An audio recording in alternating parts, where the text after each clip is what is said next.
I'll light this thing up. All right, start. Let's go. Okay, what is your name and what do we know you for? My name is Aron Kay, and I am known for being the mad yippee pie thrower. Fantastic.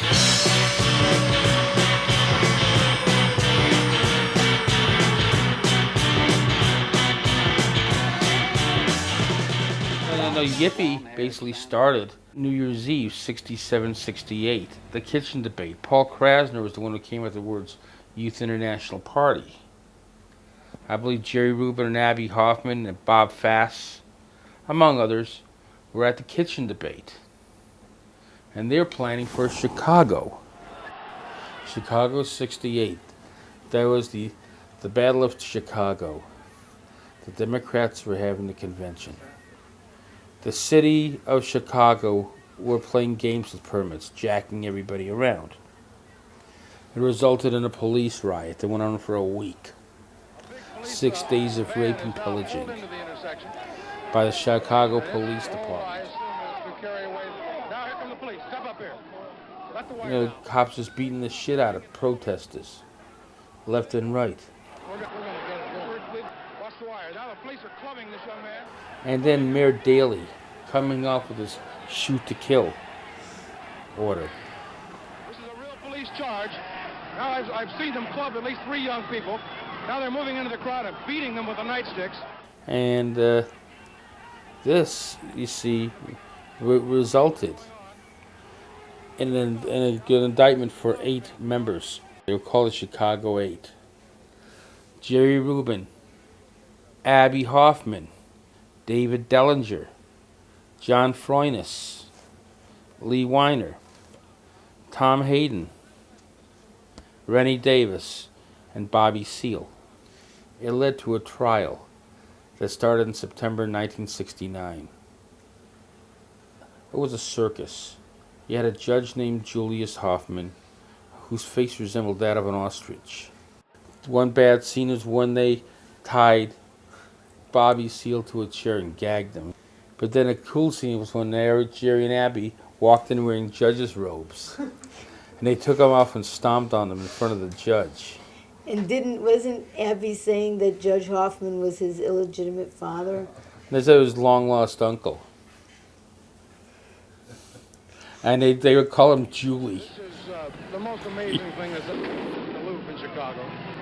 They've just turned Michigan and Balbo into a war zone.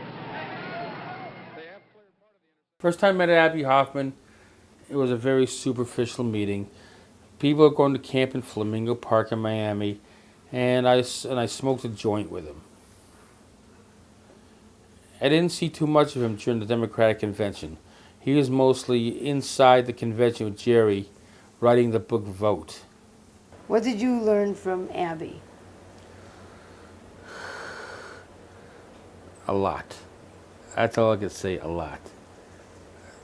The humor, the humorous politics, creativity.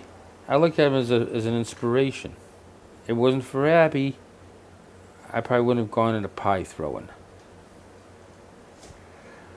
I was inspired by the Three Stooges and the Marx Brothers, who were skillful pie throwers. I went and pied Rennie Davis. It missed, but it landed on the floor, but the guru types were licking it off the floor. Then, after that, I went and let Senator Moynihan have it before he became senator because he was pushing Nixon-Ford policies at the UN. That was a mocha cream pie to give him a change of complexion. The following pie, that was a couple months later, was the Watergate bagman, Tony Ulasewicz. The pie came out of a briefcase, got him in the back of the head. Coconut custard. It was like a last-minute hit. The next one was Phyllis Schlafly, the lady against women who fucked up the Equal Rights Amendment. She got apple for motherhood and Americanism at a women's Republican club luncheon. That was at the Waldorf Astoria. Some people wanted me to stop in Ohio to pie Governor Rose, who was the butcher of Kent State. Someone else ended up doing the job because I couldn't get there in time. I ended up getting Abe Beam. the ex-mayor of New York City at Cooper Union. It was a mayoral debate. It was Apple Crumb, because we considered him a big crumb in the Big Apple. He couldn't handle it, but he didn't press charges. The cops took me down to the station. They actually thanked me for going after the mayor. After Beam was another one. I took a train down to Washington, D.C., to the Mayflower Hotel. J. Edgar Hoover used to eat lunch there.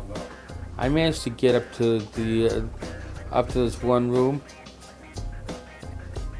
and I let him have it at his press conference. Who? G. Gordon Liddy. Oh, really? That's Yes, good. it was a hit and run. He looked pretty funny with Apple on him. After Liddy, we went after William Colby at the New School. William Colby was the ex-head of the CIA. Chocolate Bavarian was thrown by me because Bavaria was the part of Germany where Hitler got his start. Right. And Alice threw a blueberry cream cheese for his being the cheese of the CIA.